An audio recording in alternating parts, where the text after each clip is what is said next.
Hello dear student, good morning. मैं Kushwaha sir स्वागत करता हूँ अपने यूट्यूब चैनल विजडम स्टडी पर। आई होप आप सभी स्वस्थ और मस्त होंगे। आज मैं आपकी सेवा में पुनः हाजिर हुआ हूँ। क्लास 10th का 10वां चैप्टर है जिसका नाम है द sermon एट बनारस। इस पार्ट को मैं आपके सामने लेकर हाजिर हुआ हूँ।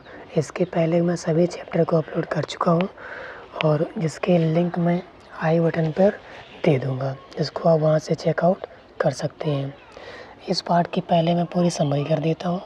यहाँ पे क्या होता है, गौतम बुद्ध है। गौतम बुद्ध सिद्धार्थ नाम के, बचपन में नाम उनका सिद्धार्थ ही होता है। सिद्धार्थ नाम के एक व्यक्ति हैं जो बहुत फेमस है। गौतम बुद्ध बाद में उनको कहा गया और उनके पिता होते हैं। बचपन जब उनका जन्म होता है उसी समय जो ज्योतिषी होते हैं बता देते हैं कि इस बच्चे का जो आगे जब बड़ा होगा तो वैराग को धारण कर लेगा।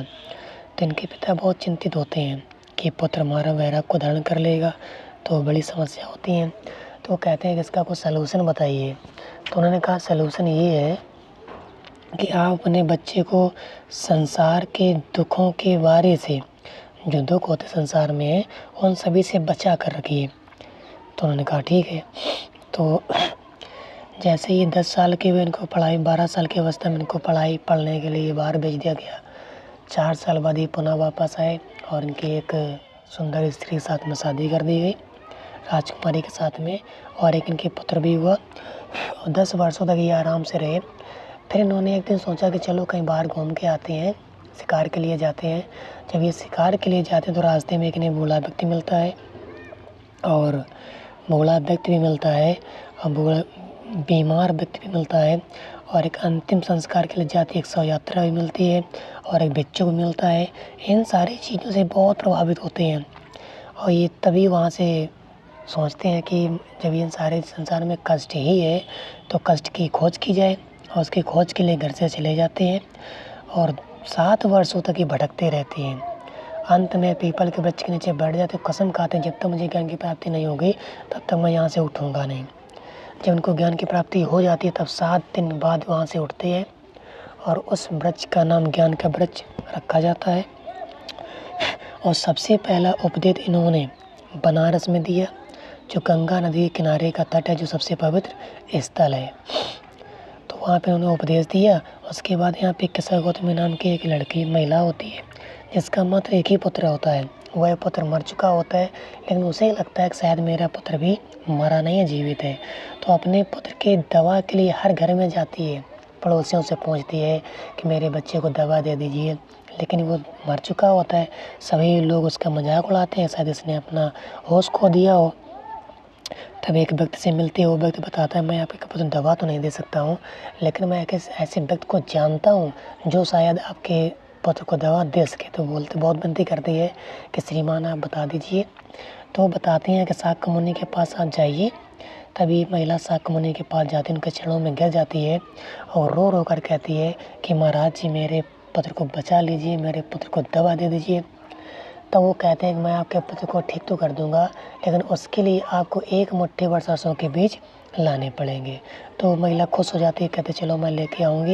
लेकिन वो सोचते हैं, एक शर्त रखते हैं कि सरसों के बीज ऐसे घर से लाने हैं जिसने अपने ना तो पुत्र को खोया हो, ना पति को खोया हो, ना भाई बहन को खोया हो, ना माता पिता को खोया हो, ना रिश्तेदार को खोया हो और ना ही किसी मित्र को खोया हो, यानी जिसके घर में इनकी मृत्यु ना हुई हो, ऐसे घर से ला रहे हैं। तो हर घर में जाती है, सभी से पूछती है, लेकिन ऐसा घर कोई होता ही नहीं है जिसका कोई ख़त्म ना हुआ। हर घर में कोई ना कोई तो ख़त्म हो ही जाता है। तो निराश होकर एक उसको खंबा होता है, लाइट के पेड़ के नीचे बैठ जाती है। वहाँ पे लाइट जल रही होती है और अचानक लाइट बंद हो जाती है। तो जब बंद हो जाती है तब उसको ज्ञान होता है कि जो जीवन है ये सभी का प्रकाश के समान है, जो अचानक एक ना एक दिन सभी को बुझ जाना है। अंत में वहाँ पे जाती है। शाक्य मुनि कहते हैं कि इस संसार में ऐसा कोई नहीं है जो यहाँ पे जिसका जीवन हुआ हो वो मरे ना एक दिन सभी को मृत्यु का सामना करना है। तो महिला का जो दिमाग होता है खुलता है, कहती है मैं कितनी स्वार्थी थी जो अपने पुत्र के लिए इतनी परेशान हो रही थी, यहाँ पे कोई नहीं बच सकता है। तो फिर रोने से क्या फ़ायदा है। लेकिन जो बुद्धिमान लोग होते हैं वो रोते नहीं हैं, दुख को प्रकट करते हैं लेकिन रोते नहीं हैं, दुख को प्रकट करते हैं लेकिन रोते नहीं, टूटते नहीं हैं और शांत रहते हैं। असासाकुमुनि कहते हैं। इस महिला का दिमाग खुलता है और चुपचाप से घर आती है कि मरना सुनिश्चित है। जिसने इस पृथ्वी पर जन्म लिया है उसको यहाँ पे मरना है। कहानी का सार यही यहाँ पर है कि जो यहाँ पे जिस व्यक्ति ने यहाँ पे जन्म लिया है उसका मरना सुनिश्चित है। ठीक है, ले चलते हैं आपको इसके पहले टेक्स्ट पर, जो आपकी स्क्रीन पर इस प्रकार से है। यह लिखा है दोस्तों, सेरमन का मतलब होता है उपदेश, एट बनारस का मतलब बनारस में। पाठ का नाम ही है सेरमन एट बनारस, बनारस में उपदेश। ठीक है दोस्तों, ये लिखा है गौतम बुद्धा यानी गौतम बुद्ध 563 BC और and 483 BC began life as a prince named Siddharth Gautam in northern India. क्या बताया, गौतम बुद्ध 563 ईसा पूर्व से 483 ईसा पूर्व के बीच उत्तर भारत में सिद्धार्थ गौतम के नाम से राजकुमार के रूप में उन्होंने अपना जीवन जीना प्रारंभ किया। जो ये सिद्धार्थ नाम ने क्या किया, राजकुमार के नाम से जीवन जीना प्रारंभ करते हैं। एट 12 वर्ष की अवस्था में ही वाज सेंट, इनको भेज दिया जाता है अवे फ्रॉम स्कूल, स्कूल के लिए, स्कूल में पढ़ने के लिए, इन हिंदू सेक्रेड स्क्रिप्चर, इसका मतलब होता है ग्रंथ और सेक्रेड का मतलब पवित्र, पवित्र ग्रंथों का अध्ययन करने के लिए इनको कहाँ भेज दिया जाता है, विद्यालय में। क्या बताया, जब ये 12 वर्ष के हो जाते हैं तो उसे हिंदू धर्म के पवित्र ग्रंथों का अध्ययन करने के लिए बाहर भेज दिया जाता है। किसके लिए, हिंदू धर्म के पवित्र ग्रंथों का अध्ययन करने के लिए इनको बाहर भेज दिया जाता है। और क्या करते हैं, एंड 4 years लेटर, और 4 वर्षों के बाद ही रिटर्नड होम, ये घर में वापस आते हैं, टू मैरी ए प्रिंसेस, और एक राजकुमारी से विवाह करते हैं। और 4 वर्षों के बाद क्या करते हैं, वह एक राजकुमारी से विवाह करने के लिए पुनः घर में वापस लौटते हैं। और क्या होता है, दे हैड ए सन्स, उनके एक पुत्र का जन्म होता है, उनके एक पुत्र होता है। And lived for 10 years as beautiful royalty. और क्या बताया, जब एक पुत्र होता है तो एक गौतम बुद्ध जो थे वो 10 वर्षों तक राजसी ढंग से वहाँ पर आराम से रहते हैं। किस प्रकार से, रॉयल्टी का मतलब होता है राजसी और ब्यूटीफुल का मतलब होता है सुंदर, तो राजसी ढंग से वो 10 वर्षों तक वहाँ पर व्यतीत करते हैं। At about the age of 25 वर्ष की उम्र में, लगभग 25 वर्ष की उम्र में, the prince heretofore shielded from the suffering of the world, जिन्हें इस संसार के कष्टों से दूर रखा गया था। 25 वर्ष की अवस्था में क्या होता है, जिनको इस संसार के कष्टों से दूर रखा गया हुआ था। वाइल आउट हंटिंग, जो शिकार के लिए बाहर जाते हैं, चांस अपॉन ए सिक मैन, तभी उनको किसको देखने मिलता है, एक सिक का मतलब बीमार व्यक्ति को। जैसे ये बाहर शिकार के लिए जाते हैं तो उनको बीमार व्यक्ति से मिलने का अवसर प्राप्त होता है। और क्या होता है, देन एन एज्ड मैन, और एक बूढ़े व्यक्ति से, देन ए फ्यूनरल प्रोसेशन, और तभी क्या होता है, अंतिम संस्कार के लिए जाती हुई एक शव यात्रा से। एंड फाइनली, और अंत में, ए मॉन्क बेगिंग फॉर आर्म, और अंत में एक भीख मांगते हुए भिक्षुक से मुलाकात होती है। किससे किससे होती है, जब ये शिकार के लिए जाते हैं उसी समय एक बीमार व्यक्ति से होती है, एक बूढ़े व्यक्ति से होती है, और एक शव यात्रा के लिए जाती हुई एक मिट्टी से होती है, और अंत में उनको एक भीख मांगते हुए भिक्षुक से मुलाकात होती है।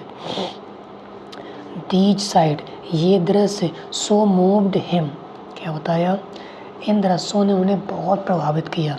जैसे इन दृश्यों को देखा बहुत प्रभावित किया, that he at once went, और वो अचानक चले गए, इनटू द वर्ल्ड, संसार में, टू सीक, खोजने के लिए, एनलाइटमेंट, आनंद के लिए, कॉन्सर्निंग द सारो, जो दुख से संबंधित हो, ही हैड विटनेस, जिसको उन्होंने अभी हाल ही में देखा था। जैसे ही उन्होंने इन दृश्यों को देखा, तुरंत ही उन दुखों की खोज करने के लिए, दुख के बारे में ज्ञान प्राप्त करने के लिए उन्होंने क्या कर लिया, इस संसार का दौरा किया। जब बोले यार करना यही है, तो उस संसार का क्या किया, उन्होंने दौरा किया। ही वांडर्ड फॉर 7 years, वो 7 वर्षों तक इधर उधर भटकते रहे। एंड फाइनली सेट डाउन, और अंत में वो बैठ गए अंडर ए पीपल ट्री, एक पीपल के वृक्ष के नीचे। 7 वर्षों तक तो इधर उधर भटकते रहे और अंत में वो पीपल के वृक्ष के नीचे बैठ गए। और क्या बताया, जब बैठ गए, वेयर ही वुड, जहाँ पर उन्होंने शपथ ली, टू स्टे, ठहरने के लिए, अंटिल एनलाइटमेंट केम, जब तक कि उनको ज्ञान की प्राप्ति नहीं हो जाती है। और वहाँ पर बैठे रहने की उन्होंने शपथ ली कि जब तक उनको आध्यात्मिक ज्ञान की प्राप्ति नहीं हो जाती है। आगे, एनलाइटमेंट आफ्टर 7 days, ज्ञान प्राप्त के 7 दिन बाद, ज्ञान प्राप्त करने के 7 दिन बाद, ही रीनेम्ड, उसका नाम रखा गया, द ट्री, पेड़ का, बुद्धा ट्री। जब से ज्ञान की प्राप्ति हुई तो 7 दिन बाद उन्होंने उस पेड़ का नाम बोधि वृक्ष रखा। क्या रखा, बोधि वृक्ष, जिसका मतलब क्या होता था, ज्ञान का पेड़, विजडम ऑफ ट्री, जिसका मतलब क्या होता था, ज्ञान का पेड़।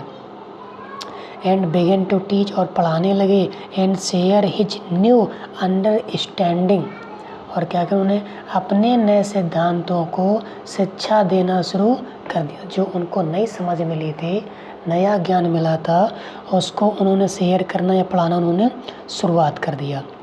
Eight that point he became known as Buddha, उसी समय से उन्हें बुद्ध के नाम से जाने जाने लगे, यानी उसी दिन से उनको बुद्ध के नाम से लोग जानने लगे।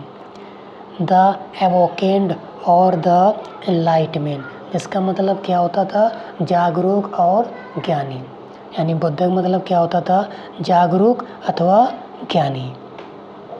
और क्या बताया, Buddha preached his first sermon at the city of Banaras, Buddha ने सबसे पहले अपना प्रथम उपदेश बनारस शहर में दिया। कहाँ दिया, सबसे पहले प्रथम उपदेश उन्होंने बनारस शहर में दिया। मोस्ट होली ऑफ द डैपनिंग place on the river Ganga, क्या बताया, जो गंगा नदी के किनारे का सबसे पवित्र स्थल था। जो ये बनारस है, गंगा नदी के किनारे का सबसे पवित्र स्थल माना जाता है, इसीलिए उन्होंने सबसे पहला उपदेश अपना बनारस में दिया। That sermon has been preserved and is given here, क्या बताया, वह उपदेश सुरक्षित है और इसलिए उन्होंने यहाँ पे सबसे पहला उपदेश दिया। It reflected Buddha's wisdom about the inscrutable kind of suffering, क्या बताया, वह उपदेश सुरक्षित है और यहाँ पर दिया गया यह एक अनसमझे दुख के बारे में बुद्ध की समझदारी का प्रतिबिंब करता है। क्या बताया, इट रिफ्लेक्ट, जो प्रतिबिंबित करता है बुद्धाज विजडम, बुद्ध के ज्ञान को, अबाउट इनक्रिस्टेबल, रहस्यमयी काइंड ऑफ सफरिंग, कष्टों का। यह एक अनसमझे दुख के बारे में बुद्ध की समझदारी को प्रतिबिंबित करता है, इसलिए उन्होंने सबसे पहला अपना उपदेश बनारस शहर में दिया। मैं एक बार बच्चों इसका पुनः समरी कर देता हूँ। क्या किया, गौतम बुद्ध 563 ईसा पूर्व से 483 ईसा पूर्व में उन्होंने अपना जीवन सिद्धार्थ या राजकुमार के रूप में उत्तरी भारत में प्रारंभ किया। 12 वर्ष की अवस्था में उनको स्कूल की पढ़ाई के लिए, पवित्र ग्रंथों की पढ़ाई के लिए बाहर भेज दिया गया और 4 वर्षों के बाद एक राजकुमारी से विवाह करने के लिए वो पुनः घर वापस लौटे। उनके एक पुत्र भी हुआ और 10 वर्षों तक राजसी तरीके से वहाँ पर रहते रहे और लगभग 25 वर्ष की उम्र में जो अभी तक संसार के कष्टों से अज्ञात थे, वो अचानक शिकार करने के लिए जाते हैं और उनको रास्ते में एक बीमार व्यक्ति मिलता है, एक बूढ़ा व्यक्ति मिलता है और एक शव यात्रा के लिए जाते हुए शव मिलती है और अंत में एक भिक्षुक से भी मुलाकात होती है। इन दृश्यों ने उन्हें बहुत प्रभावित किया और उन्होंने संसार के कष्टों के बारे में, जो अभी समय कष्ट देखा था उसकी खोज के लिए, कष्टों के खोज के सुख के लिए उन्होंने बाहर निकलने का दृढ़ संकल्प किया और वे 7 वर्षों तक इधर उधर भटकते रहे और हम अंत में पीपल के वृक्ष के नीचे बैठ जाते हैं, जहाँ पर उन्होंने शपथ ली कि जब तक मुझे ज्ञान की प्राप्ति नहीं हो जाती है तब तक मैं यहाँ से नहीं उठूँगा। और ज्ञान की प्राप्ति के 7 दिन बाद उन्होंने उस पेड़ का नाम ज्ञान का पेड़ रखा, ट्री ऑफ विजडम, ज्ञान का पेड़ रखा। और उन्होंने अपने उपदेश को, जो उनको ज्ञान प्राप्त हुआ था, उसको पढ़ाने के लिए, समझदारी को दूर दूर तक फैलाने के लिए उन्होंने अपने उपदेश देना प्रारंभ किया। और पहला उपदेश बुद्ध के, और तभी से उनको बुद्ध के नाम से जाना जाने लगा, जिसका नाम था जागरूक अथवा प्रकाश। सबसे पहला उपदेश उन्होंने बनारस शहर में दिया, जो गंगा नदी के किनारे सबसे पवित्र स्थल माना जाता है। और इस प्रकार से उन्होंने उपदेश दिए और ये लिखा है, और उपदेश सुरक्षित है वहाँ पर, क्योंकि वहाँ पे उपदेश कहता है सुरक्षित है, यहाँ पर दिया गया, इसलिए यहाँ पर उपदेश दिया गया। यह एक अनसमझे दुख के बारे में समझदारी को प्रबंध करता है। आपको अब अगले पैराग्राफ पर, जो आपकी स्क्रीन पर, किसा Gautami had an only son, किसा गौतमी के एक पुत्र था, एंड ही डैड, यहाँ बच्चों डैड लिखा हाइड हो गया है, डैड, और वह मर गया। इन हर ग्रीफ, अपने बच्चे के शोक में, सी कैरीड, वो दौड़ कर गई, द डेड चाइल्ड, मरे हुए बच्चे को लेकर, टू ऑल हर नाइबर्स, अपने सभी पड़ोसियों के पास। दुख से बेचैन होकर वह अपने मरे हुए बच्चे को सभी पड़ोसियों के पास लेकर गई। आस्किंग देम, उनसे पूछा, फॉर मेडिसिन, दवा के लिए। उसका जो पुत्र मर चुका था, उसके मरे हुए पुत्र को हर पड़ोसी के पास लेकर गई और उनसे दवा के बारे में पूछा। एंड द पीपल सेड, और तब लोगों ने कहा, सी हैज लॉस्ट हर सेंस, उसने अपनी, जो उसके होश था या समझ थी, उसे खो दिया है। लोगों ने क्या कहा, वह अपने होश गवा बैठी है, खो बैठी है। द बॉय इज डेड, बच्चा मर गया है, जो उसका बेटा है वह मर गया है, उसने अपने होशो आवाज़ को खो दिया है। एट लेंथ, अंत में, किसा गौतमी मिलती हैं, ए मैन, एक मनुष्य से। अंत में किसा गौतमी एक व्यक्ति से मिलती हैं।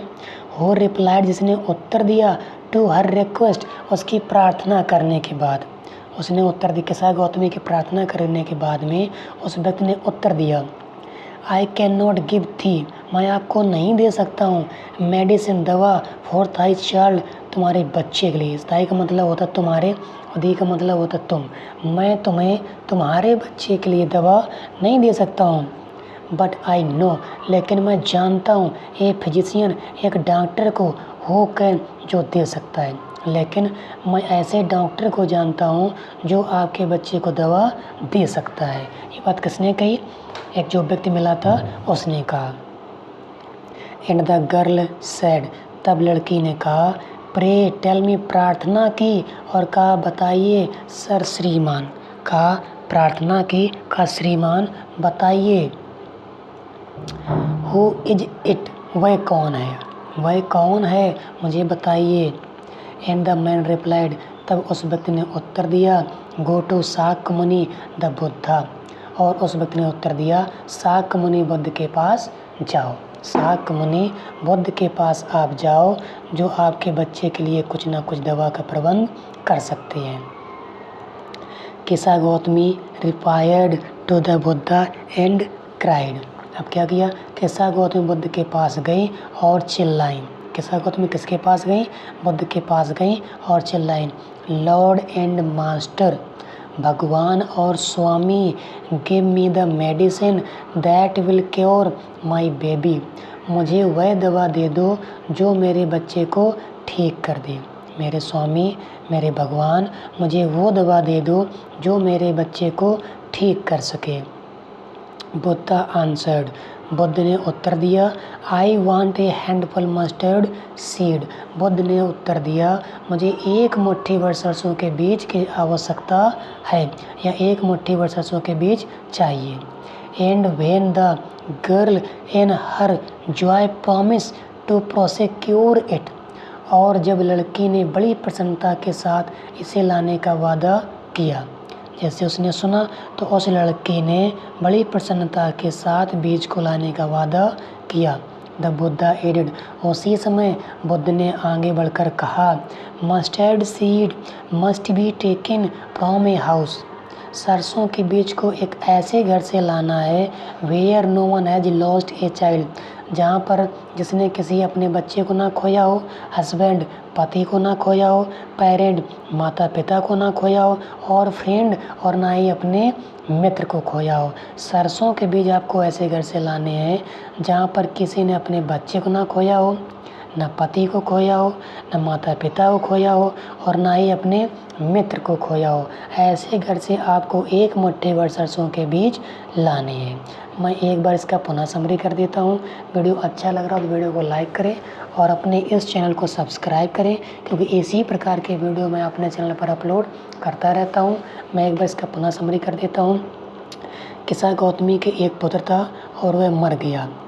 दुख से बेचैन होकर वह अपने पुत्र को पड़ोसियों के घर पर लेकर जाती, सभी पड़ोसियों को वहाँ लेकर जाती है और सभी से दवा के बारे में पूछती है। तभी लोग कहते हैं क्योंकि इसने अपने होश को खो दिया है, क्योंकि बच्चा मर गया है। अंत में किस्सा गौतमी एक ऐसे व्यक्ति से मिलती हैं और उससे प्रार्थना करती हैं, तो कहता है, I can not give the medicine, मैं आपको दवा तो नहीं, मैं आपके बच्चे के लिए दवा तो नहीं दे सकता हूँ, लेकिन मैं एक ऐसे डॉक्टर को जानता हूँ जो आपकी सहायता कर सकते हैं। उस लड़की ने कहा, प्रार्थना की, श्रीमान मुझे बताइए वो कौन है। और तभी वो व्यक्ति उत्तर देता है, आप शाक्यमुनि बुद्ध के पास जाइए। किस्सा गौतमी बुद्ध के पास जाती हैं और चिल्लाती हैं, भगवान मेरे मालिक, मुझे वो दवा दे दीजिए जो मेरे बच्चे को ठीक कर सके। बुद्ध ने उत्तर दिया, मुझे एक मुट्ठी भर सरसों के बीज की आवश्यकता है। वो लड़की खुशी से वादा करती है कि मैं लेकर आऊँगी। तभी बुद्ध आगे बढ़कर और कहते हैं कि सरसों के बीज ऐसे घर से लाने हैं जिस घर में किसी ने अपने बच्चे को, अपने पति को, अपने माता पिता को अथवा अपने मित्र को ना खोया हो। ऐसे घर से यदि आप सरसों के बीज एक मुट्ठी भर ले आएंगी तो मैं आपके पुत्र को जीवित कर दूंगा। यहीं पे मैं अपने वीडियो को विश्राम करता हूँ। मिलते हैं फिर किसी नेक्स्ट वीडियो पर। इसका अगला पार्ट मैं जल्द ही अपलोड करने वाला हूँ। अगले पार्ट को देखने के लिए अपने हमारे चैनल को सब्सक्राइब करें, क्योंकि सब्सक्राइब करके बेल आइकन को प्रेस कर लें, जैसे ही मैं अपने वीडियो को अपलोड करूं आप तक नोटिफिकेशन पहुंच जाए और आप अगले पार्ट को भी आराम से देख सकें। तब मिलते हैं फिर किसी नेक्स्ट वीडियो पर। तब तक के लिए जय हिंद, जय भारत।